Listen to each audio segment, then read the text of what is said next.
physique et morale. Et puis, j'espère que vous pourrez concrétiser vos projets, qu'ils soient personnels et professionnels. Bonne année à tous. Bon, la cérémonie 2024, elle me paraît avoir eu lieu hier. Hein, je me souviens déjà. Mais le temps a vite passé et les 12 mois passés ont été très denses. De nombreuses commissions, de nombreuses réunions, des bureaux municipaux, les conseils municipaux, beaucoup de coups de fil, beaucoup de mails, messages. Voilà, l'année a été très dense. Et pour nous, c'est important, élus, de vous retrouver ce soir, de vous rendre compte de nos actions municipales et aussi de vous retrouver pour un moment convivial. Ça nous encourage à poursuivre notre travail. Et donc, je vous remercie beaucoup, on vous remercie beaucoup pour votre présence. Vous êtes très, très nombreux ce soir. Nicolas, monsieur le maire, les élus et moi-même, t'adressons nos meilleurs vœux de santé, bonheur et réussite pour toi, ainsi que tes proches. L'année 2024 a été intense, avec un volume d'activités très fort, des événements emblématiques sur Josselin et de nombreuses réalisations. L'année 2024 a été rude aussi, pour toi, tes proches et pour nous, adjoints et conseillers municipaux. Nous t'avons assuré publiquement notre soutien dans tes fonctions de maire et nous sommes fiers des projets qu'on a concrétisés ensemble et fiers des décisions qu'on a prises ensemble. Je nous souhaite une année 2025 de travail serein avec nos équipes investies à 200% pour l'intérêt de la commune. Nous les remercierons tout à l'heure. Donc pour entamer cette soirée, comme souvent, je vous propose de visionner une vidéo qui a été réalisée par Julia Cadic, qui se cache tout en haut. Julia, c'est notre agent municipal en charge de la communication et des actions culturelles. Et cette vidéo va reprendre nos réalisations depuis 2020, en fait, depuis le début du mandat.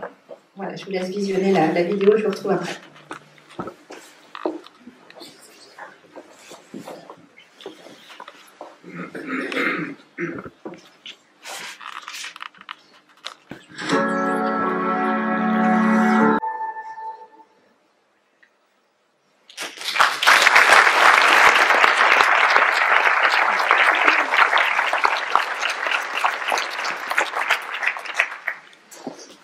Merci pour vos applaudissements. Cette vidéo est très très esthétique.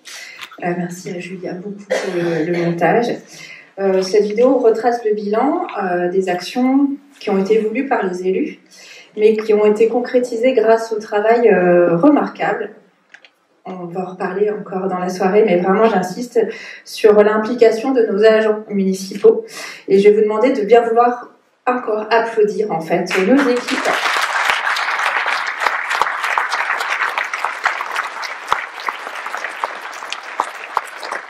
Des équipes très impliquées et très, très professionnelles. Donc Nicolas, je te laisse la parole pour la suite de la soirée.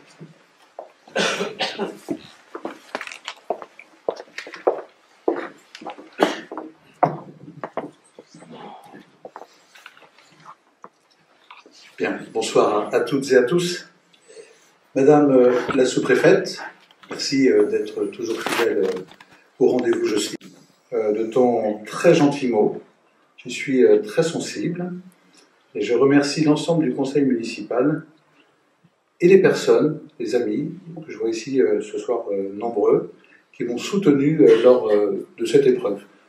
C'est comme ça, la vie de tous les jours, c'est des épreuves, c'est la maladie, c'est des moments heureux, c'est des émotions, ça fait partie de la vie, mais les épreuves, je vais vous dire, elles sont nécessaires, parce qu'elles permettent d'engendrer de l'expérience, de se poser sur soi-même et de pouvoir compter les vrais amis et les vrais soutiens. Voilà. Je vous oublierai jamais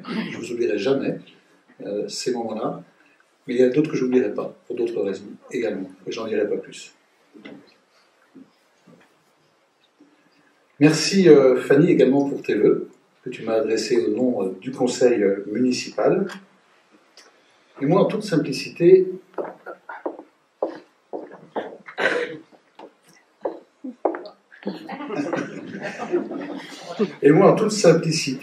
avec ce bouquet de gui, ces 3 lettres ne sont ni celles du début d'une guirlande, ni celle de Guignol, voilà, mais celle du guide vers la paix.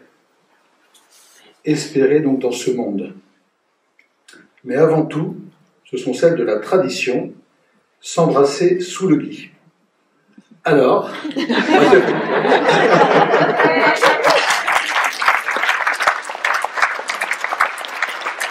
pour cette nouvelle année, au nom du conseil municipal, je vous embrasse sous mon lit.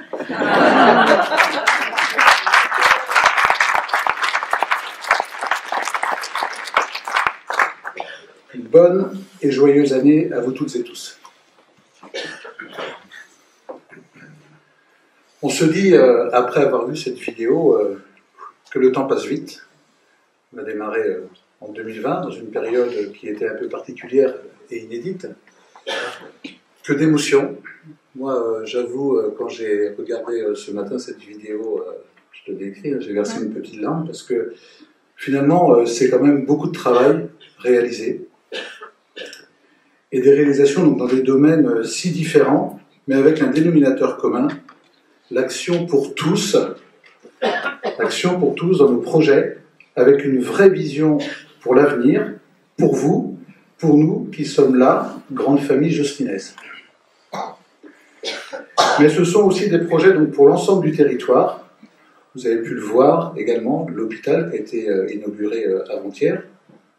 Je parlerai finances dans la deuxième partie, mais l'hôpital qui a coûté 29 millions d'euros, la commune a mis 1 million d'euros de son propre budget. Le pôle d'échange multimodal qui est à côté de l'hôpital, c'est un projet à peu près 800 000 euros. La Pommeraye, donc la résidence autonomie que nous reconstruirons avec un quartier de service, ça va être plus de 8,5 millions d'euros. Le complexe sportif, voilà, la contribution à l'école Suzanne Bourquin, voilà. Ce sont évidemment des investissements qui sont au profit donc d'une vraie solidarité sur ce territoire. Quand on fait un pôle d'échange multimodal, c'est pour accueillir les bus scolaires. Les enfants josselais ne vont pas au collège en bus. Voilà. Donc c'est vraiment à destination du territoire aussi les projets que nous réalisons. Moi je suis un maire heureux, j'ai pu le dire également lors de l'inauguration, et je suis fier d'être le chef d'orchestre de cette belle équipe municipale et le patron donc, de ces services communaux qui sont ici présents, toujours disponibles et qui ont un vrai sens public. Alors, pour rentrer dans le détail de nos réalisations, je ne vais pas tous les énumérer parce qu'on y serait encore demain matin, mais des actions menées, bien évidemment, en faveur de la jeunesse et de la vie éducative grâce à la commission qui est présidée par Cédric Ney. Cédric, tu vas me rejoindre. Voilà, et je voulais féliciter Cédric pour le travail réalisé, bien évidemment, depuis le début du mandat, mais particulièrement sur la période 2024, parce que j'ai pu compter sur lui, la commune a pu compter sur lui pour les actions qui ont été menées, notamment dans le cadre de la flamme olympique. On a été honorés d'avoir été reconnus, et voilà, Cédric et sa commission se sont montrés à la hauteur, donc je voudrais qu'on applaudisse, si vous le voulez bien.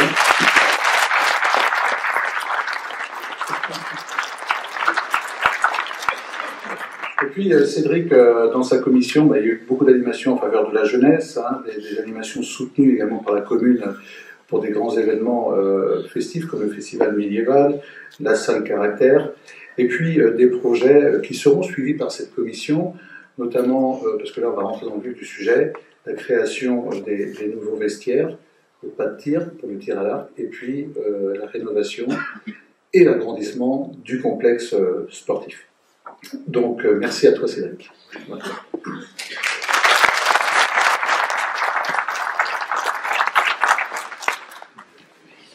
Des actions menées aussi au niveau de la tranquillité publique, voilà, la sécurité, du tourisme et de la vie de nos labels. Donc, je vais demander à Jacques Noël, qui préside cette commission, je vais dire à Jacques Sello, qui est aussi conseiller municipal délégué, de se joindre à moi. On a de belles cérémonies patriotiques, voilà, avec, bon, je connais, parce que ça a été son métier lorsqu'il était en activité, mais on a de belles cérémonies patriotiques à Josselin, donc c'est orchestré par Jacques. un rallye citoyen également, une mise en avant de la citoyenneté vraiment au sens large du terme, mais l'action en termes de tranquillité publique, c'est aussi la lutte contre les dépôts sauvages, la lutte contre les trafics de stupéfiants, parce que nous connaissons aussi, comme sur tout le territoire national, des trafics de stupéfiants, et nous travaillons effectivement en étroite collaboration, je les salue, ils sont là, avec la gendarmerie nationale. La lutte contre les incivilités, nous ne laissons passer aucune incivilité, on identifie, en tout cas on essaye d'identifier tous les auteurs des incivilités pour les retrouver, les convoquer et les faire payer. La bonne collaboration de la gendarmerie, je l'ai cité, et puis le déploiement de nos caméras. On a des caméras qui nous permettent quand même de résoudre un bon nombre de problèmes. Une convention également avec la police communale de Pleurmel, avec 3 agents, donc 2 policiers municipaux et un chien. Voilà, une fois par mois, qui viennent sur la commune de Josselin. Et puis, je voulais aussi saluer l'action de la police pluricommunale. Nous avons élargi le périmètre de la police aux communes donc, de Guillac, Lavray-Saint-Laurent, et une réflexion est en cours et devrait aboutir vers la commune de Saint-Malo des Trois-Fontaines. Ça passera par le recrutement par Saint-Malo, normalement, donc d'un agent de policiers municipaux, pardon, et nous contribuerons sur un volet d'heures. Ça nous permettra ici aussi de pouvoir assurer une permanence et d'assurer la tranquillité publique sur des horaires atypiques, en tout cas des horaires qui ne sont pas ceux d'aujourd'hui. Voilà, donc je voulais vous remercier tous les deux pour votre action. Merci.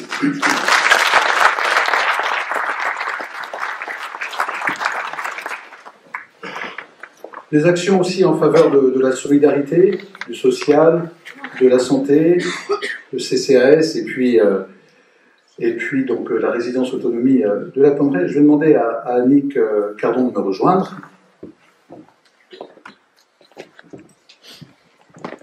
Vous avez vu sur le film tout ce qui a été fait depuis le début du mandat. Il n'y a pas eu le temps de trop réfléchir, il a fallu se retrousser les manches.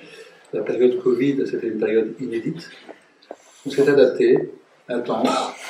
Donc la présence sur le marché, les courses pour les personnes isolées, la fabrication des masques, les centres de dépistage, de vaccination, voilà. Et puis une action au long cours, quotidiennement, parce que le social, la détresse sociale, l'assistance sociale, c'est tous les jours.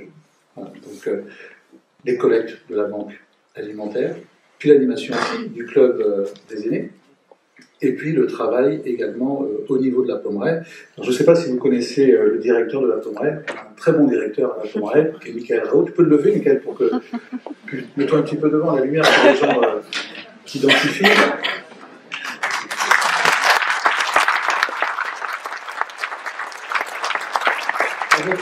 Avec une très très belle équipe, voilà, en termes d'accompagnement, ça va du cuisinier au personnel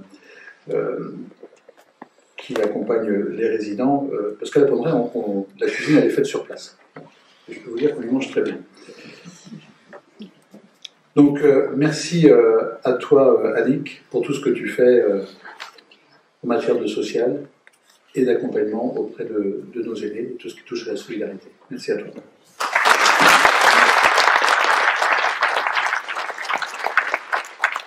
Sur le volet travaux, environnement, biodiversité et puis les animations culturelles, bon, je reviendrai sur les chiffres en deuxième partie, vous allez voir, c'est assez hallucinant, mais vous avez pu voir tout ce que l'on a fait quand même depuis le début du mandat en termes de réalisation.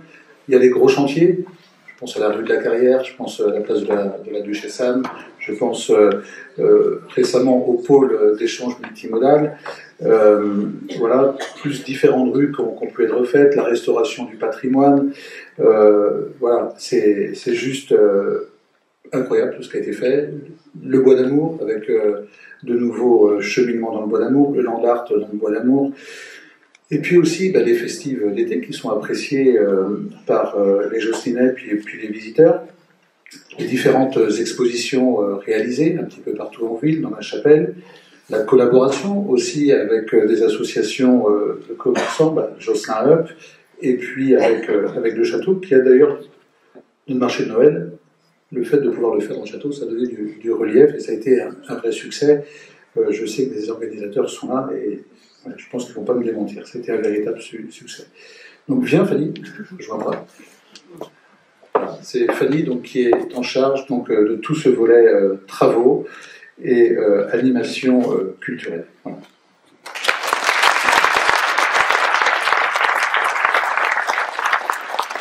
Et donc elle travaille maintenant avec Patrice Noël. Patrice, lève-toi aussi.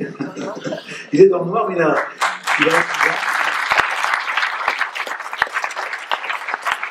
C'est Patrice qui est le responsable technique de la ville de Josselin, qui a succédé à Alain Hiver. Et je peux vous dire qu'on est extrêmement content du travail qu'il fait en collaboration avec nous. Au niveau urbanisme, l'urbanisme, c'est moi qui m'en occupe. Je voulais simplement déjà vous dire qu'en termes d'augmentation de population, c'est conséquent parce que quand on a démarré le mandat, on était autour de 2450 habitants. Et à ce jour, le dernier chiffre INSEE sur la population totale dont nous avons la charge, c'est 2687 habitants. Voilà, donc on a quand même une augmentation d'habitants qui est conséquente. J'avais dit naïvement au début de mandat, objectif 3000. Et finalement, avec tout ce qui est mis en place en termes de construction, je pense qu'on peut y arriver relativement vite. Une politique de l'habitat qui est extrêmement volontariste. L'urbanisme, l'habitat, c'est un axe fort, c'est un axe important. Parce que, je vais vous expliquer pourquoi tout à l'heure, on a des entreprises sur ce territoire. Voilà, moi quand je vois certains directeurs qui vont peut-être s'exprimer tout à l'heure, ils disent, monsieur le maire, sur l'habitat, vous en êtes où? Là, je dis, on travaille, on avance, et ça se fait pas comme ça, tel claquement de doigts. Mais en tout cas, le message est bien entendu, parce que ce qu'il faut savoir, c'est que les collaborateurs, quand ils habitent à plus d'un quart d'heure ou 20 minutes de leur lieu de travail, il y a un moment où on ne les tient plus. Donc il y a nécessité, si on veut pérenniser l'emploi, pérenniser nos services, pérenniser les écoles, nos commerces, etc., de développer de l'habitat. Nous avons travaillé en termes d'habitat sur 3 axes. Évidemment, la vacance au niveau du centre. Aujourd'hui, il n'y a pratiquement plus de logements vacants. On dit pratiquement plus, c'est vraiment pratiquement plus. On a travaillé aussi avec des bailleurs sociaux. Alors souvent, quand on dit bailleur social, c'est toujours une connotation un peu péjorative. Moi, je rappelle juste une chose, que c'est du logement pour tous. 70% de la population morbihannaise, 70% de la population française est éligible au logement social. Donc on a travaillé avec des bailleurs sociaux, Aiguillon. Donc Aiguillon, il y a 37 logements qui sont en train de sortir au niveau du cimetière et puis du chenil. Et là, il y a un collectif de 7 logements qui va sortir à partir de la semaine prochaine, les travaux vont sortir la semaine prochaine au niveau du théâtre. Il y a également un projet avec d'autres bailleurs sociaux, 52 logements, et puis des promoteurs privés pour 28 logements et 16 logements. Voilà, donc le PLU, puisqu'on est aussi en révision de PLU, préconisait 215 logements, on est déjà sur 171 ou 176 logements engagés. Et puis, on travaille également sur tout ce qui est densification, fonds de jardin. Il y a beaucoup de fonds de jardin qui sont mis à la vente par les propriétaires. Je le disais, nous sommes en phase de révision de PLU. C'est quelque chose qui nous engage depuis le début du mandat et on devrait voir l'arrêt du PLU, espérons-le, pour le mois de juillet. Je voulais vraiment remercier tous les élus, mais vraiment tous les élus qui ont participé aux réunions du jeudi matin. Alors, j'y étais, Fanny y était, Didier Grelier, que je remercie très sincèrement parce qu'il a toujours eu un regard objectif et puis très enrichissant aussi lors de ces réunions. Il était présent quand même sur ces réunions-là tous les jeudis matins. Il y a eu Lucia Bertherat, il y a eu Nicole, et puis Annick également, et puis les agents. On a été accompagnés par un cabinet, voilà. On a fait une cinquantaine de réunions, c'est quand même très compliqué, et puis, mais on sera sur un PLU qui sera vertueux. Vous savez, on fait face à la loi climat et résilience, je ne vais pas rentrer dans le détail parce que ça va vous fasciner, mais tout ce que je peux vous dire, c'est que on est sur une densité de 29 logements hectares, là où on nous disait qu'il fallait être à 20. Et puis, on est au niveau des espaces naturels sur une augmentation d'une superficie de 27 hectares. Voilà. Et puis, puisqu'on était sur cette révision de PLU, on a aussi travaillé sur le périmètre de ce qu'on appelle le secteur ABF, donc le site patrimonial remarquable. On a retravaillé ce périmètre-là. Voilà, il datait de 1985, et on avait jugé avec la commission qu'il était opportun de l'adapter un petit peu au contour actuel. Et donc, je suis allé avec Cécile Québriac, notre DGS, et Marie-Armelle Thomas, notre DGS adjointe, défendre ce dossier au ministère de la Culture à Paris. Et donc, nous sommes revenus avec des applaudissements et puis une approbation générale. Donc, voilà. Donc, le périmètre changera aussi dans les mois à venir.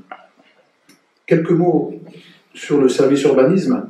C'est un service qui est extrêmement actif. Depuis le début du mandat, c'est 151 permis de construire qui ont été délivrés et 21 permis de démolir. 724 déclarations préalables. Et rien que pour cette année, on frôle les 200. Depuis 2021, c'est aussi 514 rendez-vous physiques. Je dis bien rendez-vous physiques avec les particuliers pour travailler donc tous les sujets d'urbanisme qui les concernent. Parce que quand on est en périmètre ABF, dans le SPR, c'est toujours un peu plus compliqué. Mais voilà, c'est 514 rendez-vous physiques, et puis ensuite des projets qui aboutissent, et 166 rien que pour cette année. La commune de Josselin donc, tient au patrimoine bâti, architectural, c'est la richesse et l'identité de Josselin. Et donc, on met des aides à la rénovation du patrimoine privé, destination des propriétaires privés, tout ce qui est visible du domaine public. Nous travaillons en étroite collaboration évidemment avec l'ABF. Nous travaillons aussi avec le département, la région et la Fondation du patrimoine. Et sur ces affaires-là, la commune de Josselin, elle a mis depuis le début du mandat ces 240 000 euros qui ont été pris directement du budget principal pour pouvoir accompagner les particuliers. Et quand tout rentrait bien dans les cases pour un particulier, ça pouvait atteindre en termes de subvention, de ce qui est visible du domaine public, autour de 40-45% de subvention. Voilà. Donc, la commune de Josselin continuera à investir sur cette partie-là. Et je voulais, parce que tout ça, moi, ce travail-là, je vais le faire en collaboration étroite avec Madame Thomas, Marie-Armelle Thomas. Je ne sais pas où tu es, Marie-Armelle, je ne te vois pas. Je vais te demander de te lever, lève-toi. Madame Thomas. Et bien sûr, tout cela sous la houlette, évidemment, de notre DGS. Alors, Cécile Québriac, lève-toi, Cécile aussi, que vous connaissez.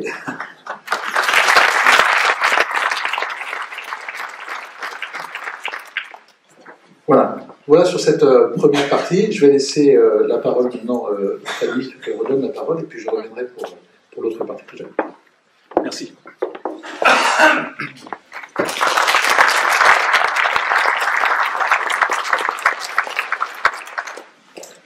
Alors cette année, nous avons souhaité faire intervenir des représentants de structures qui comptent beaucoup pour la commune et qui comptent beaucoup pour le territoire.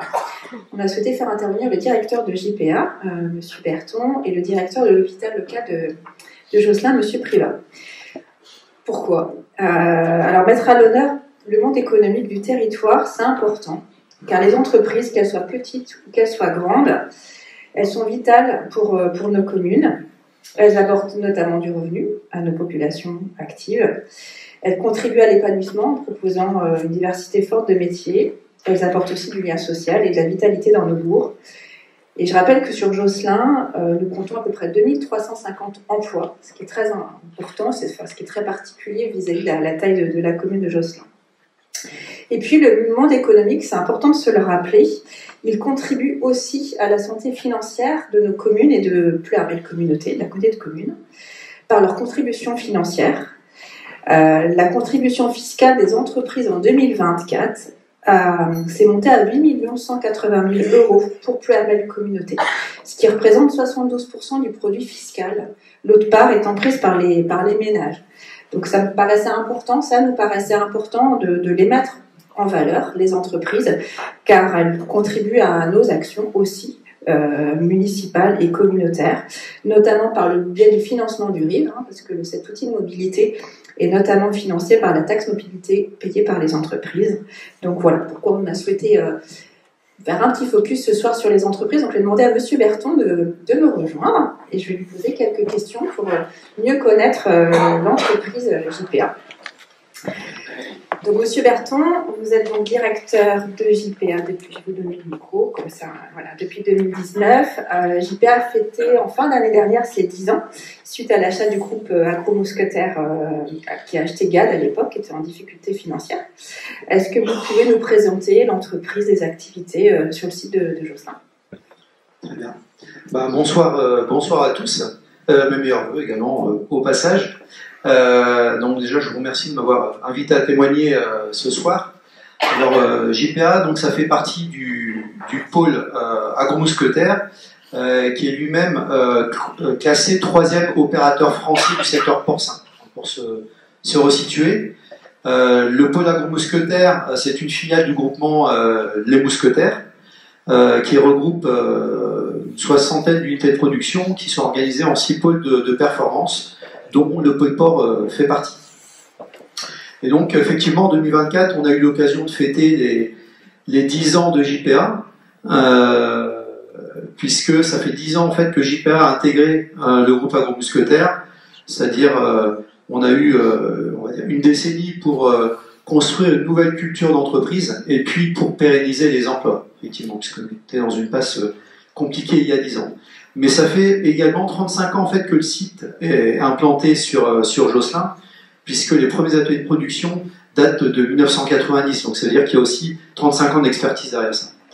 Alors aujourd'hui, on peut dire que le JPA, c'est un site de référence dans le domaine des activités de ce qu'on appelle la première, la deuxième et la troisième transformation de porc charcutier. En fait, ça veut dire qu'on transforme des porcs du vivant jusqu'à la barquette à destination des magasins. Et ça, c'est important de le dire. Ce n'est pas uniquement l'activité d'abattage, qui est le passage obligé dans le process, mais c'est aussi, donc la première transformation, c'est la réception du vivant d'abattage, le traitement du 5e quartier des abats, et la deuxième transformation, ça va être la découpe, le désossage, très rapidement, c'est-à-dire l'élaboration, le travail à façon de la viande. Et pour aller sur la troisième transformation, pour livrer des produits qui sont livrables aux consommateurs, c'est-à-dire vers la barquette, mais vers d'autres aussi conditionnements. Voilà, donc aujourd'hui, on transforme 1,3 million de porcs par an sur le site de Josselin. On commercialise 140 000 tonnes de produits par an. Voilà, donc pour vous donner une petite idée de quelques chiffres.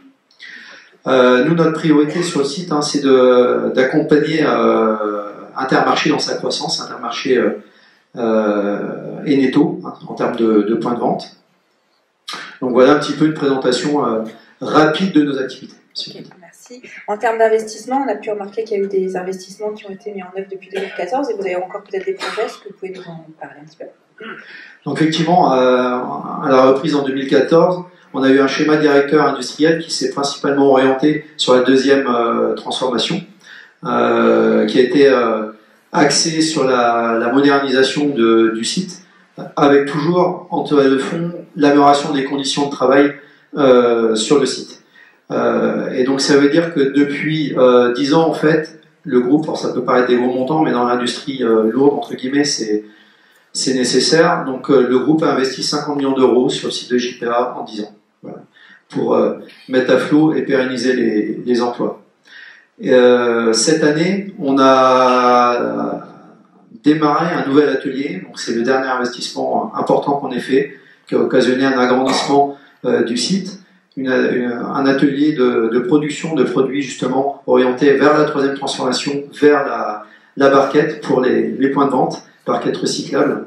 Et donc on a eu l'occasion d'agrandir le site, d'investir en process et de créer 32 emplois sur 2024 sur le site de JPA également.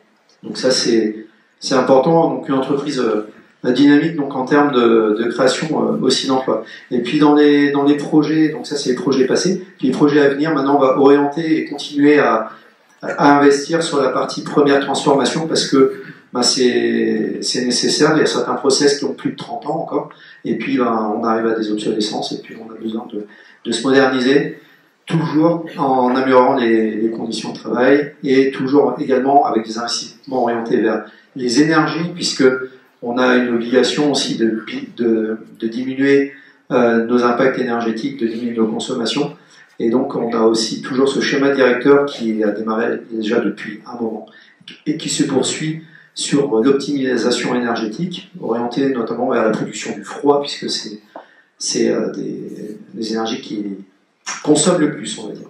Donc voilà un petit peu ce qui va arriver dans les années à venir chez nous. Et en termes de salariés, du coup, JPA sur Josselin, c'est combien de salariés? Est-ce que vous pouvez nous décrire un petit peu les métiers, les enjeux autour de la gestion du personnel?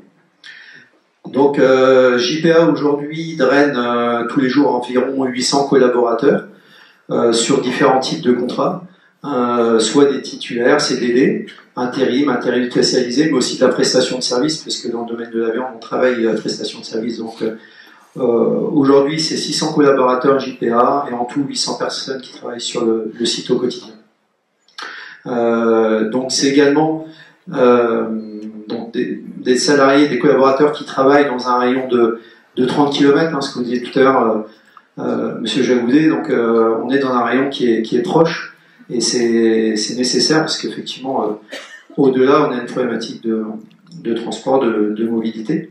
On a également on propose une soixantaine de métiers différents finalement sur le site, puisque ce n'est pas que le domaine de la production. Bien sûr, tous les métiers de production sont représentés, mais les métiers de la technique, les métiers de la qualité, les métiers des méthodes, du contrôle-gestion, des RH, donc c'est un site comme JPA, c'est une soixantaine de métiers différents qu'on peut proposer avec des trajectoires différentes aussi, qui vont en fait en termes de qualification du CAP à l'ingénieur. Voilà. Donc ça c'est important aussi. Et puis avec une problématique aujourd'hui qui est importante pour nous, c'est notre pyramide des âges. On a une pyramide des âges, alors elle se rajeunit petit à petit, mais elle est quand même largement encore inversée. Et on peut dire que dans les 10 ans à venir, on a entre 150 et 180 personnes qui vont partir à la retraite. Donc ça veut dire qu'on a un enjeu de renouvellement qui est colossal. Et donc ça c'est également important pour nous. Pour vous donner une idée, on a à peu près naturellement une cinquantaine de départs par an sur le site. Et l'an dernier, on a embauché 63 personnes en termes de renouvellement. Donc ça veut dire qu'on est en recrutement permanent sur l'ensemble de nos équipes et de nos métiers. Donc c'est passionnant aussi, mais c'est exigeant.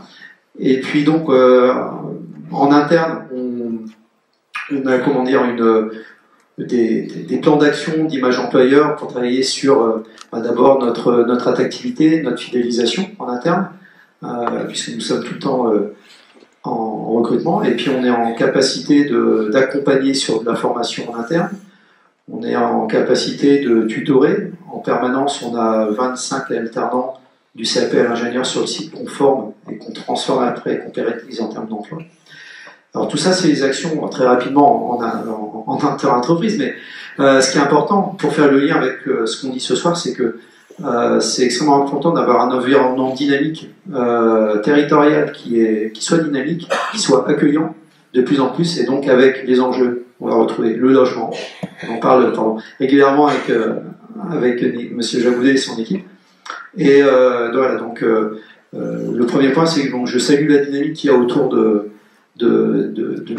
cette dynamique de logement que M. Jagoudet et son équipe promeut, on va dire, donc et met en action. L'autre aspect, ça va être également la mobilité. Donc là, on a la mobilité sous tous ses angles et la mobilité douce également. Donc avec le projet que vous portez, avec le passage piéton, on va dire, entre le pont Mareuc et JPA, qui va permettre d'avoir une voirie adaptée pour les piétons, éclairée pour les piétons et les cyclos. Et ça, c'est important parce que bon nombre de nos personnels qui arrivent en horaire décalé de nuit, aujourd'hui, cheminent sur les talus sur le côté et c'est pas sécurisé. Et voilà. Donc ça, c'est un projet qui est important pour nous aussi et qui va permettre de sécuriser les trajets de nos collaborateurs.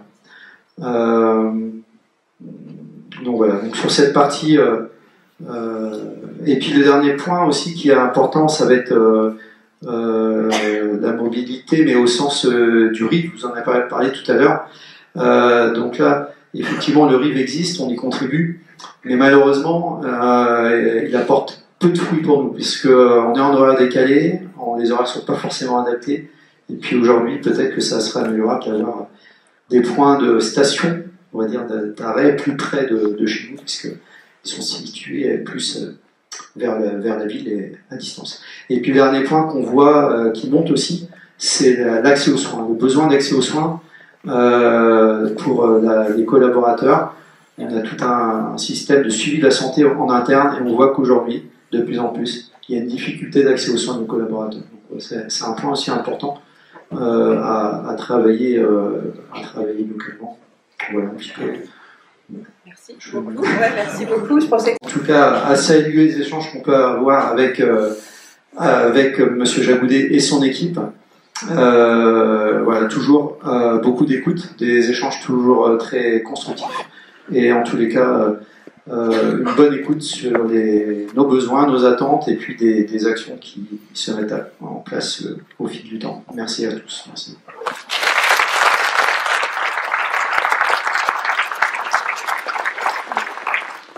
Merci, M. Berton. Je pense qu'il y a des sujets sur lesquels M. Jagoudet interviendra tout à l'heure. Je vais demander du coup à M. Privat de me rejoindre maintenant, s'il vous plaît. Donc, on a souhaité vous inviter, parce que vous représentez donc l'hôpital local qui fait partie du groupement hospitalier Bretagne-Atlantique. Et voilà, je pense que c'est peut-être pas encore assez connu de la part de nos concitoyens. Et puis, vous avez un rôle important aussi en matière d'emploi, parce que vous êtes le deuxième employeur de la commune. Donc, je vous laisse la parole pour nous présenter aussi les activités de l'hôpital qui a été inauguré, je crois, avant-hier. Eh bien, merci. J'en profite pour vous souhaiter à toutes et à tous une très belle année 2025, évidemment. Merci de cette invitation. Je suis très honoré d'être là. Alors, effectivement, c'est une belle semaine pour l'hôpital de Josselin. Il y a 2 jours, on a accueilli la ministre pour l'inauguration officielle de l'hôpital. Ce soir, une occasion pour moi de vous présenter en quelques mots ce bel établissement.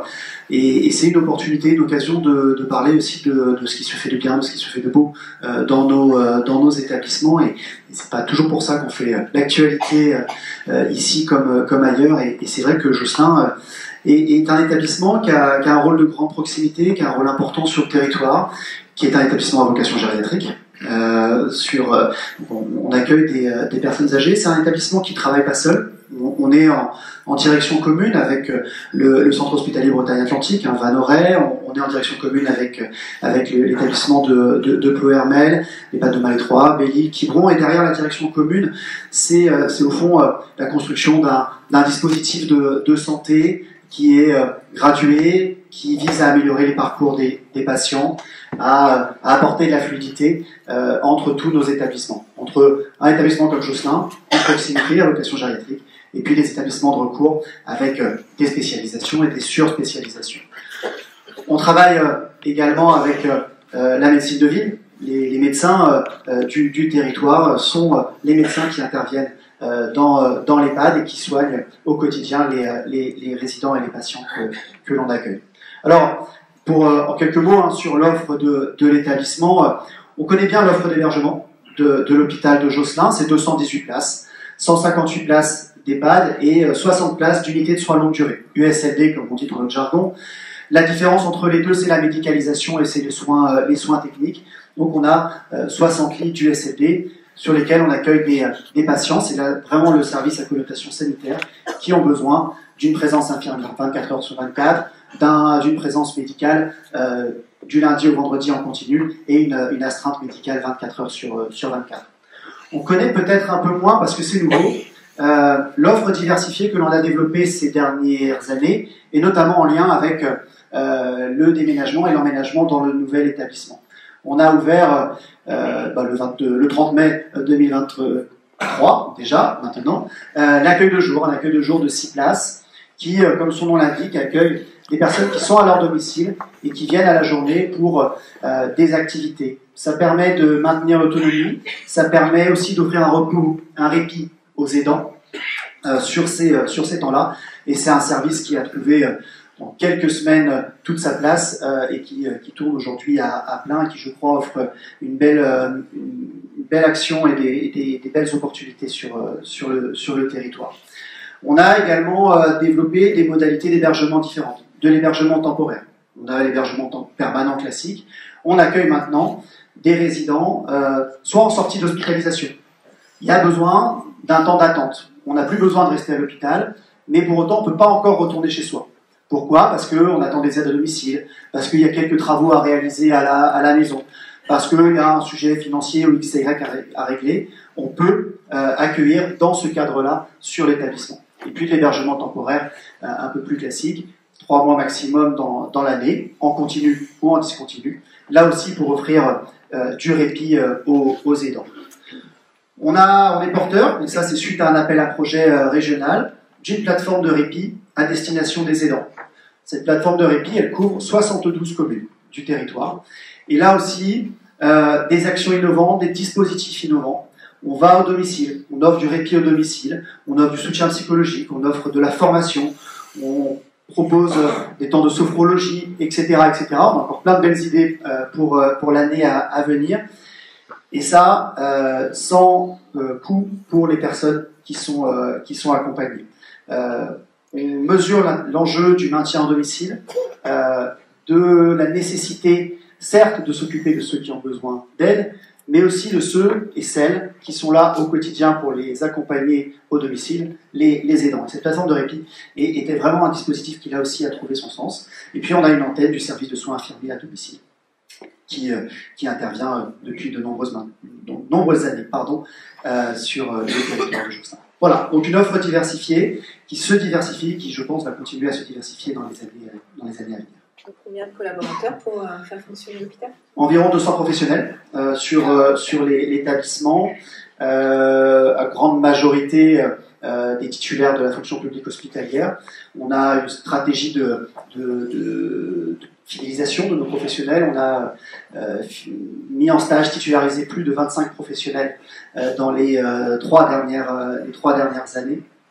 On va dépasser dans quelques jours les objectifs qu'on s'était fixés avec les représentants du personnel dans le cadre du dernier protocole d'accord. Donc on a cette stratégie-là parce qu'on a un sujet d'attractivité.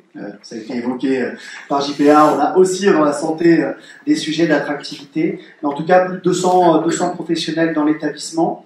Alors les métiers du soin qu'on connaît, bien sûr, infirmiers, aides-soignants, agents de service hospitalier, mais un peu comme JPA, une variété de métiers et de compétences, des métiers administratifs, des métiers techniques, des métiers logistiques, tous ces métiers qui nous aident à faire vivre au quotidien un établissement comme Josselin.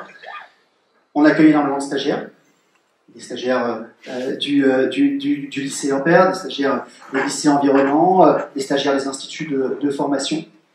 On a cette vocation-là aussi de formation initiale. Et puis, le fait d'être en direction commune nous offre aussi des possibilités de parcours de formation, d'évolution professionnelle pour celles et ceux qui le souhaitent. Classiquement, on passe d'agent de service hospitalier à aide-soignante, on peut devenir infirmier si on le souhaite, démarrer en gériatrie, passer aux urgences, revenir à la gériatrie. Ça, c'est des parcours sur lesquels on travaille beaucoup et qui sont des vecteurs d'attractivité pour un établissement comme le nôtre, qui est sur un territoire rural, avec les difficultés, les fragilités que l'on connaît sur un territoire comme celui-là, mais on essaye d'être très proactif de la formation initiale jusqu'à la formation continue. Ok, merci. Donc, du coup, mardi, vous allez inaugurer un nouveau l'hôpital, un nouveau bâtiment. Est-ce que vous donnez quelques chiffres sur ce projet? Oui, ça y est, c'est fait. On a inauguré le nouvel hôpital. Alors, pas vous noyer de chiffres, hein, je l'ai dit, c'est 218 places cet établissement-là.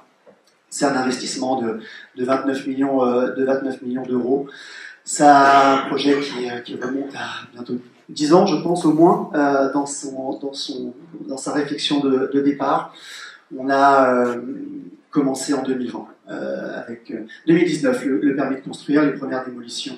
2020, le 22 juin 2020, on lançait la réunion de chantier. On annonçait une réception le 22 mars 2023 à 14h30. Ce jour-là, nous avons réceptionné le 22 mars 2023 à 14h30, et ce malgré quelques aléas, vous les avez évoqués, la Covid, l'inflation, les ruptures d'approvisionnement, et malgré tout ça, on a pu réceptionner en temps et en heure et emménager au mois de mai 2023. Le maire l'a expliqué tout à l'heure, la commune de Josselin vous a accompagné sur le projet. Est-ce que vous pouvez détailler un petit peu votre partenariat sur le projet? Oui, j'en profite pour remercier et remercier la municipalité. C'est un soutien ancien, un soutien à la fois sur la dimension stratégique et politique. On ne sort pas de terre un projet de cette envergure-là, de ce montant-là, sans un appui politique fort et indéfectible, qui a nécessité des aménagements, une reconfiguration de l'offre, des choix stratégiques, des choix d'adhésion au groupement hospitalier de territoire, donc des choix anciens et qui ont été sans faille au niveau stratégique et politique pour arriver à ça. Ça a été évoqué, les acquisitions de parcelles et l'appui financier, 1 million d'euros, vous l'avez cité, monsieur le maire, ces dernières années, c'est à la fois un appui financier indéniable et précieux pour aboutir à cette réalisation. C'est aussi un atout parce que ça nous a permis, vous l'avez évoqué, vous y reviendrez peut-être, à aboutir à ce qui, je crois, est une très belle réussite de ces aménagements extérieurs, de l'intégration de l'hôpital dans son environnement. On l'a conçu comme très ouvert sur la ville. Je crois que entre les plans et aujourd'hui, on peut être fier de ce qui a été fait. Donc cet accompagnement par des acquisitions, une aide aussi au quotidien, ce partenariat régulier sur des dossiers techniques, alors du permis de construire à la préservation des espaces naturels pour les hirondelles. C'est des sujets sur lesquels on a beaucoup échangé. Vous nous avez aidé à trouver des solutions concrètes et alternatives. Et sans ça, on n'aurait jamais tenu les délais. Et puis, des aides qui vont se poursuivre. On a un jardin public. Et la mairie nous aide dans l'entretien et dans la conception de cet espace-là. Bref, je ne vais pas faire toute la liste, sinon je vais manger la soirée. Je sens que je commence à faire long. Mais en tout cas, vraiment un appui très, très précieux sur la réalisation. Le résultat est très satisfaisant pour ceux qui n'ont pas été dans le site. Enfin, moi, je vous invite à y aller. D'ailleurs, il y a un espace dans l'hôpital qu'on appelle la place du village, un tiers-lieu, qui est un espace ouvert au public qui a vocation à accueillir des événements culturels. Est-ce que vous pouvez juste terminer en nous donnant quelques éléments d'information sur cet espace-là? Très rapidement. Ouais. Le tiers-lieu, c'est une idée qui a émergé parce que nos résidents, nos habitants, comme on les appelle maintenant, ont de plus en plus de mal à aller vers l'extérieur. Et comment on amène l'extérieur dans l'hôpital, comment on amène la population que vous êtes aujourd'hui à franchir les murs de nos établissements en dehors de voir les proches. Et donc on a candidaté, on a été labellisé au niveau national comme un tiers-lieu. C'est tout simplement un espace de partage, un espace citoyen. Une ambition un peu folle peut-être d'être une forme de nouvel espace culturel de la ville de Josselin, dans les conditions d'accueil évidemment qui sont celles d'un hôpital, et pour organiser des événements, des concerts, des expositions. On a déjà accueilli la maîtrise de Bretagne, on a eu un artiste en résidence de Josselin qui est venu, et voilà, de multiplier les actions possibles pour nos habitants, nos patients, en lien avec la population, l'intergénérationnel au sein de l'hôpital. Et on est encore en démarrage, mais c'est en train de se développer. Merci beaucoup, bravo en tout cas pour le travail.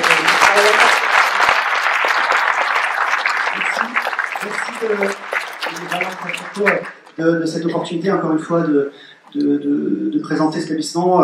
Alors c'est sans modestie, mais qui est un établissement qui est dynamique, qui vit, qui est plein de projets, et malgré le contexte que l'on connaît des EHPAD, des hôpitaux, malgré les fragilités financières, malgré les difficultés d'attractivité, malgré les tensions que ça peut générer dans nos établissements, c'était un moment important, et merci encore de cette invitation pour pouvoir présenter ce bel établissement. Merci à vous. Merci à vous.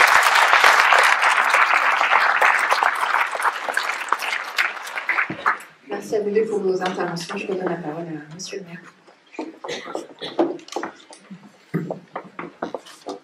Je vais essayer de ne pas être très long, mais la transition elle est facile parce que vous avez parlé d'argent et on va parler d'argent. On va parler d'argent parce que vous allez voir que sur les projets qui ont été réalisés, je vous donnerai des chiffres, et sur ce que l'on va faire, je vais aussi vous annoncer des chiffres qui sont effectivement importants. Mais avant de se lancer dans des aventures comme ça, il faut toujours un petit peu observer, s'acculturer, et puis bien connaître son environnement ambiant et savoir ce qui peut nous arriver. En France, en fait, on n'a pas de pétrole, ça vous le savez, mais on a les impôts et les dépenses publiques les plus élevés du monde. Et cette pression fiscale ne suffit même pas aujourd'hui à assurer le train de vie de l'État. Ça fait 50 ans que la France a des budgets déficitaires. Depuis 2007, la dette publique française a augmenté 3 fois plus vite que notre PIB. 3 fois plus vite que notre PIB. Au 3e trimestre de cette année, la dette explose pour atteindre 3 300 milliards d'euros. C'est en réalité plus 915 milliards d'euros depuis 2020. C'est un record historique. La dette globale, en y ajoutant le hors-bilan, c'est-à-dire toutes les retraites de la fonction publique, entre autres, c'est 6 500 milliards. Notre dette publique représente 114% du PIB, et la France est pratiquement le seul pays du monde à augmenter sa dette sans impact économique positif. Sans impact économique positif. L'intérêt de la dette, pour 2024, ça va être 60 milliards d'euros. Et pour 2025, si tout va bien, 75 milliards d'euros. En 5 ans, on aura cramé 300 milliards d'euros pour rien. C'est une dette à fond perdu et qui en plus ne génère pas d'activité économique. En réalité, nous n'avons pas de problème de recettes dans ce pays, mais on a un problème de dépenses. Qui va payer au final ? Les générations futures, c'est souvent comme ça. J'entendais le gouverneur de la Banque de France hier soir qui parlait de manière potentiellement d'augmentation d'impôts. Il faut que les Français se serrent la ceinture. Ça fait des années que les Français se serrent la ceinture, que les PME et que les entreprises se serrent la ceinture. Ceux qui prônent encore plus de dépenses publiques, ce sont des irresponsables. Car tout cela risque de très mal finir. Moi, je suis assez positif, malgré tout, parce que la France, elle a des qualités. Un pays qui a des qualités, c'est un pays ingénieux. C'est aussi un pays courageux, quoi qu'on en dise. Un pays courageux. On a des entreprises et des infrastructures qui sont solides. On a tout dans ce pays pour réussir et rendre aux Français l'argent durement gagné. À notre échelle, ici, échelle de la commune, alors la situation, je vous rassure, elle est totalement différente. Elle est totalement différente. On a une situation financière qui est extrêmement saine. Il faut savoir que depuis le début du mandat, on a investi, entre ce qui est payé, engagé et ce qui est réalisé, aux alentours de 11 300 000 euros en termes d'investissement. C'est quand même un niveau extrêmement important. Tout cela sans emprunter, pas fait d'emprunt, donc en se désendettant. Et notre niveau de désendettement peut se désendetter en 3 mois, alors que le seuil d'alerte pour les collectivités, c'est 10 ans. Et cela avec voilà, une maîtrise fiscale relative. On aurait aimé, je vous le dis très sincèrement, ne pas faire d'augmentation sur 2024. On a fait 3% d'augmentation en 2024. Contraint et forcé, l'inflation, le coût des énergies. Voilà. Il aurait fallu faire 9%, et le conseil municipal a statué sur 3%. Et on s'est dit, on va réduire nos projets. C'est pas tout, faut arrêter d'avoir ce vieux réflexe d'augmenter les impôts en permanence. Quand on augmente les impôts, c'est de l'investissement, c'est de la dépense en moins. Et donc, on fragilise le reste de la chaîne, la consommation, les entreprises, le transport, etc., etc. On a pu réaliser ces niveaux d'investissement en vendant une part de nos actifs qui nous aurait coûté beaucoup d'argent. On a remplacé ces actifs par des investissements qui aujourd'hui nous rapportent de l'argent. L'aire de camping-car, par exemple. Ça nous rapporte de l'argent. Mais on a aussi pu réaliser ces investissements grâce aussi au soutien de l'État. L'État nous accompagne à travers des subventions, des ETR, des CIL. Et ici, on est à Josselin, je le dis, extrêmement bien accompagné par l'État, parce que Josselin joue aussi un rôle de centralité. Alors, pour certains, quand on dit centralité, ça les agace, mais on assume de vraies charges de centralité. Donc, ça peut paraître aussi normal qu'on soit extrêmement bien accompagné par les services de l'État. On a la chance, je l'ai dit l'autre jour, je vais le relire ce soir, d'avoir des services de l'État ici, sur ce département, qui nous accompagnent, qui nous écoutent, qui sont toujours disponibles. Madame la sous-préfète est une personne qui nous écoute, qui nous accompagne et qui est toujours fidèle au rendez-vous. Donc je vous remercie vraiment très sincèrement, Madame la sous-préfète, et je pense qu'on peut vous applaudir. On peut applaudir l'État.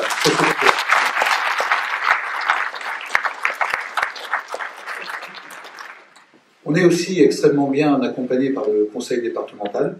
Le conseil départemental du Morbihan est un financeur généreux, fiable et fidèle. Alors les choses vont changer un petit peu pour cette année, vous avez pu lire. Le conseil départemental, comme tous les départements, va être obligé de se recentrer sur ses politiques. Donc tout ce qui était accompagnement en termes de solidarité territoriale, c'est suspendu. Je dis bien suspendu, ce n'est pas supprimé. Les accompagnements sur la rénovation du patrimoine privé, c'est aussi suspendu. Par contre, en termes d'accompagnement social, c'est maintenu et ça augmente. Le budget d'ailleurs du département augmente. Il est de l'ordre de plus de 900 millions d'euros. L'accompagnement auprès des associations aussi.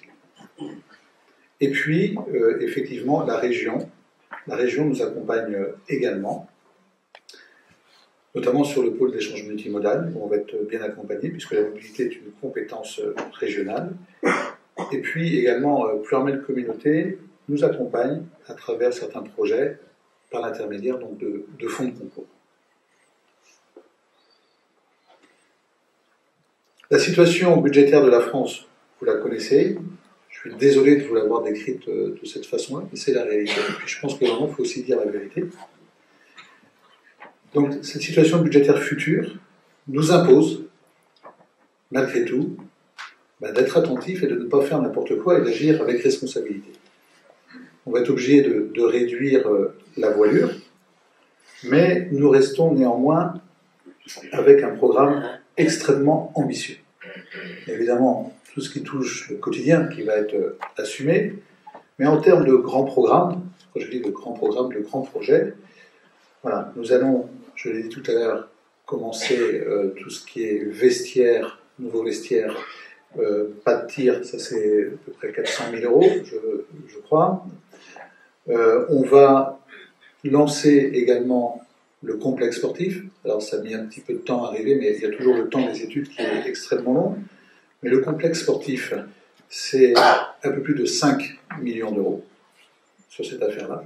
Aujourd'hui, notre complexe sportif, c'est pas un caprice de le refaire, c'est une nécessité. Déjà, voilà, il est relativement jeune, il est de 86, mais il est extrêmement sollicité. Il n'y a plus forcément de place. On a vraiment nécessité à l'agrandir, à revoir la couverture. Il y a un projet qui est affiché là, qui est extrêmement ambitieux. On va faire donc des surfaces supplémentaires dédiées à l'escalade, un deuxième cours de tennis et différentes salles, bien évidemment. Donc plus de 5 millions d'euros, là aussi. On a la question de la rénovation de l'éclairage public. C'est de l'investissement, mais qui générera à terme des économies.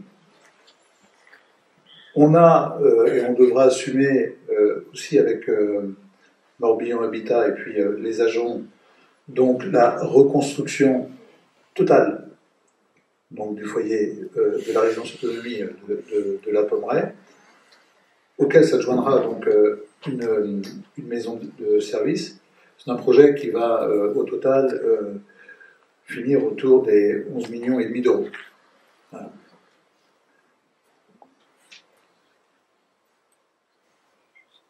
La participation par l'intermédiaire de notre contribution au syndicat scolaire de l'école publique, projet donc, qui est abouti. Et moi, comme je l'avais annoncé, je quitte donc la présidence du syndicat scolaire, puisque aujourd'hui le projet il est mis sur les rails, les entreprises sont sélectionnées, le plan de financement est abouti.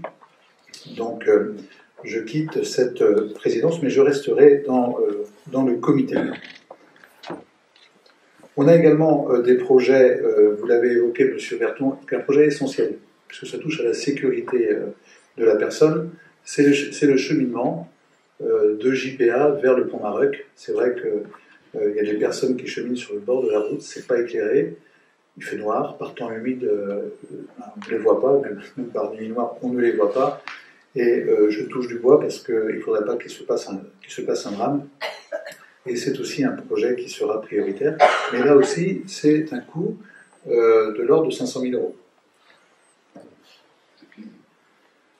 Nous aurons également, sur cette année 2025, à partir du mois d'avril, et il faut que ce soit terminé pour le mois de septembre, la rue du Chaudron, parce que la rue du Chaudron est à refaire régulièrement. Alors, la rue du Chaudron, c'est la rue du collège.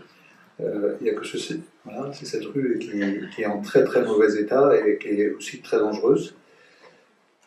Donc ça va démarrer sur la partie du mois d'avril. Nous avons également donc le gaz de ville qui va donc continuer. Ça va passer au niveau donc de la rue Lucien Brien, au niveau de la rue Olivier de Clisson, donc pour irriguer le centre. Et puis aussi dans le collège et puis l'école Notre-Dame-du-Roncier.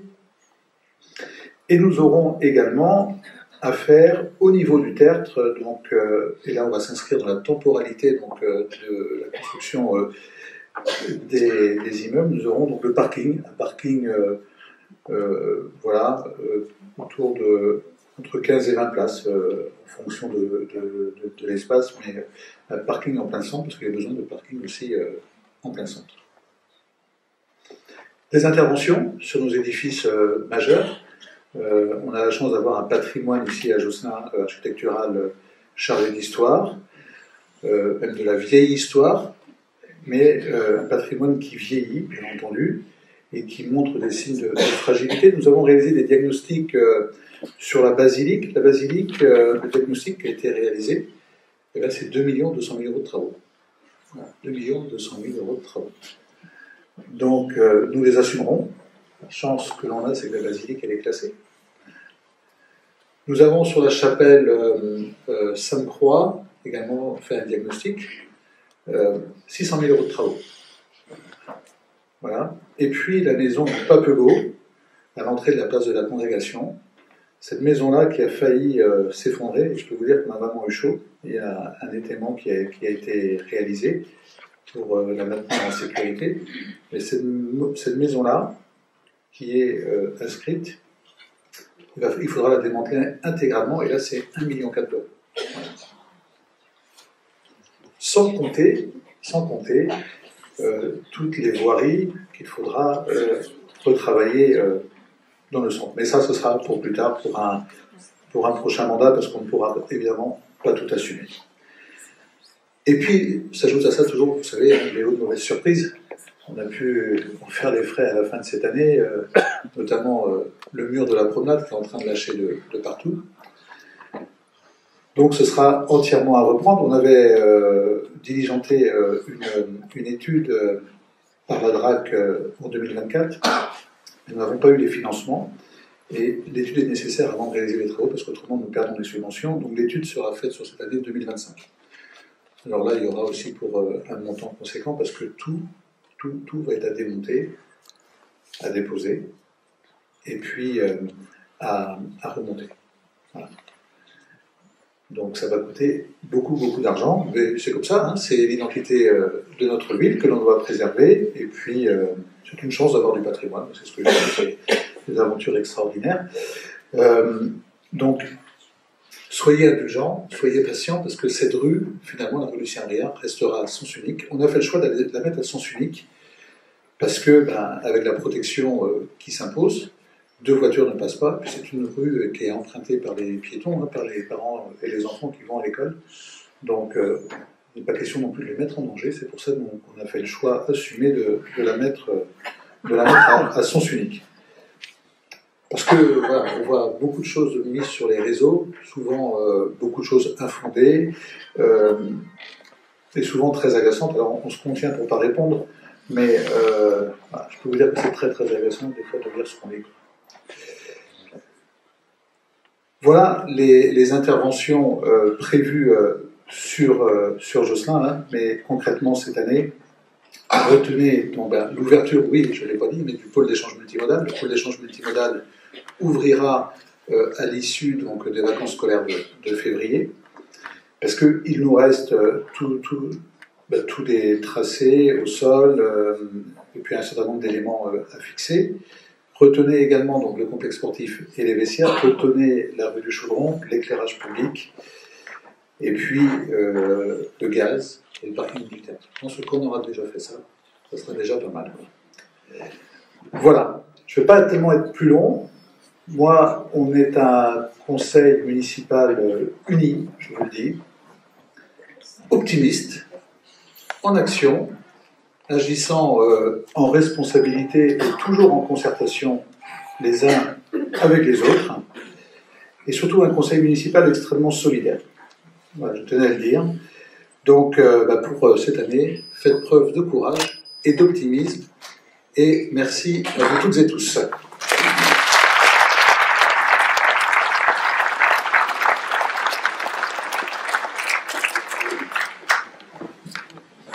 Est venu le moment de l'échange convivial autour d'un verre et de petits fours. Donc pour ce moment-là, je vais citer les entreprises locales qu'on a sollicitées pour ce pot. Donc déjà, je vais remercier Isabelle Thomas d'Affaires de Lys qui nous a prêté les plantes et les fleurs. Les petits fours que vous allez déguster ce soir ont été fabriqués par le chef Simon Jouette, par la boulangerie Brien, la boulangerie Hardy, la boulangerie Au Petit Fournil, par le restaurant Rive Gauche et la conserverie Jagoury, qui est installée rue Glatignier, qui, je le précise, a récemment gagné 2 médailles lors d'un concours au concours international à Lyon, donc pour ces rillettes que vous allez déguster ce soir. Et puis nous allons, voilà, tous les ans on essaie de trouver une animation pour donner un peu de festivité à ce moment. Et ce soir, on a fait appel à Stéphane Mélé, qui a une entreprise d'événementiel à Josselin, Harmon Event, qui va apporter une ambiance musicale pour notre pot. Donc Stéphane me rejoint et voilà. Il va nous expliquer l'animation ce soir. Effectivement. Mesdames et messieurs, bonsoir. Bonsoir. Bonne année. Bonne année. Merci. Donc, je m'appelle Stéphane Mélé, j'ai fondé mon entreprise maintenant depuis 2018, elle est toute jeune. L'entreprise est toute jeune, bien sûr, moi, un petit peu moins. Donc, nous, on travaille dans l'événementiel, on est une équipe de 6 DJ, on s'occupe de tout le département, le Morbihan, l'Ille-et-Vilaine, les Côtes-d'Armor, le Finistère et la Loire-Atlantique. Donc, on est 6 pour éviter de se déplacer un peu trop loin. On fait les mariages, les enterrements. Non, je le dis parce que là, je ne fais pas les enterrements. Les entreprises également. Si jamais Gad fait son pot de départ ou son repas de Noël, je suis disponible. Donc, pour votre tout à l'heure, vous allez commencer à manger des petits fours, parce que j'imagine que maintenant que vous avancez à la longue nuit, vous avez faim. Oui. Vous n'avez pas faim? Oui. Ah, vous avez bien fait peur. Vous avez soif? Oui. Voilà, ils sont prêts. Donc, on a une petite option, une petite animation qu'on propose souvent pour les mariages et pour les entreprises, ça s'appelle le bar à vinyle. Le bar à vinyle, c'est assez simple. C'est des disques qui vous sont proposés, vous avez le choix dedans, vous allez parcourir les bacs. Vous prenez les disques que vous voulez, vous me les donnez, vous ne partez pas avec. Voilà, je tiens un petit peu. Et moi, je les passe en direct. Voilà. Bonne soirée à vous et à tout à l'heure.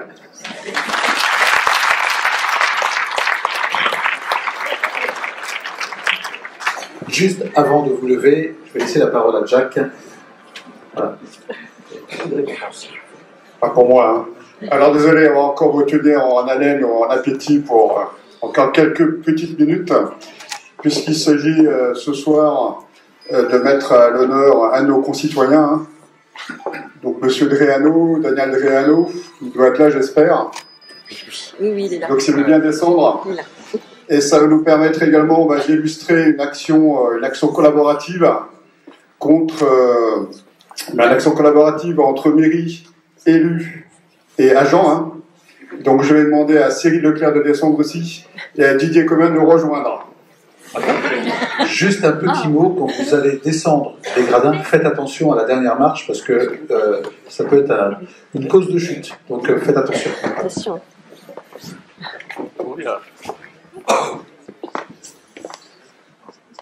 Alors, cette action commune, hein, des fois c'est par des travailleurs de l'ombre contre des ennemis souterrains. Je vais un peu développer. Mais tout d'abord, je voulais également mettre en honneur le travail de nos policiers municipaux, ici représenté par Cyril Leclerc, et je pense qu'on peut l'applaudir. Hein. Alors, il pensait être une ce soir, et donc il n'est pas en tenue. Voilà. Mais c'est important également d'illustrer son travail, et j'ai envie de dire au contact, et triplement au contact. Au contact de vous, hein, habitants et habitants de Josselin, hein, parce que le travail de la police municipale, et maintenant de la police pluricommunale, c'est un travail de prévention et de proximité. Donc à votre contact. Un travail de contact auprès de divers services de l'État, hein, la présence de Madame la sous-préfète et de la gendarmerie l'illustre aujourd'hui. Et enfin, au contact, au sens ligne de contact, ligne de front, les policiers municipaux, souvent ce sont des primo-intervenants. Et donc ils sont les premiers là où le danger se trouve. Et des fois, ça peut être... Alors, ça a des aspects des fois un peu cocasses, hein, courir après des piquettes qui sont échappées. Hein, nombreux animaux en divagation, ça peut être beaucoup plus dangereux. Donc je disais, action, hein, contre des travailleurs de l'ombre contre les ennemis souterrains. Et aujourd'hui, ce soir, nous allons parler des animaux nuisibles. Ah pardon, on dit aujourd'hui espèces susceptibles d'occasionner des dégâts. Dans la nouvelle langue, ESOD. Ce n'est pas entièrement déconnant, puisque aucune espèce en soi n'est nuisible. Il s'agit simplement de réguler les dégâts qu'ils peuvent causer. Alors, nous avons la chance d'avoir Daniel, qui a commencé en 1995, sauf faire de ma part. Hein. C'est dans ces eaux-là. Voilà. Donc, 30 ans pile, contre un ennemi souterrain, qui fait beaucoup de trous, qui fait des galeries, qui des fois font s'effondrer une partie du chemin de halage. Je parlais des ragondins. Alors, je pense pas qu'il y ait de ragondins ce soir au menu. Mais le ragondin derrière, qui est une espèce importée, a causé beaucoup de dégâts, cause toujours beaucoup de dégâts. Et Daniel, pendant de très longues années, très tôt le matin, tard le soir, avec Cyril, s'est employé à limiter le nombre de ragondins. On parle également des pigeons, Ils ont beaucoup de chance à Josselin, les pigeons. Et ils ont le couvert pas loin d'ici, à côté de la coopérative, et le gîte à Josselin. Donc là aussi, il s'agit de réguler le nombre. Et enfin, last but not least, d'où la présence du Didier, un ennemi des fois dangereux, le frelon asiatique, où Didier là est en première ligne. Et là, je pense qu'on peut les applaudir, tous les trois.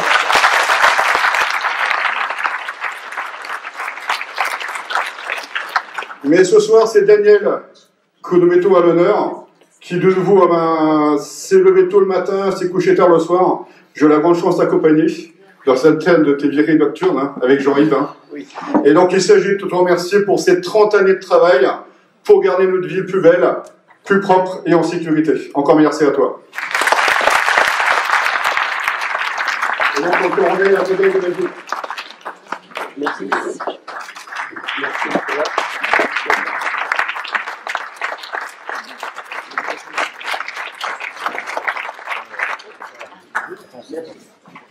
Merci beaucoup.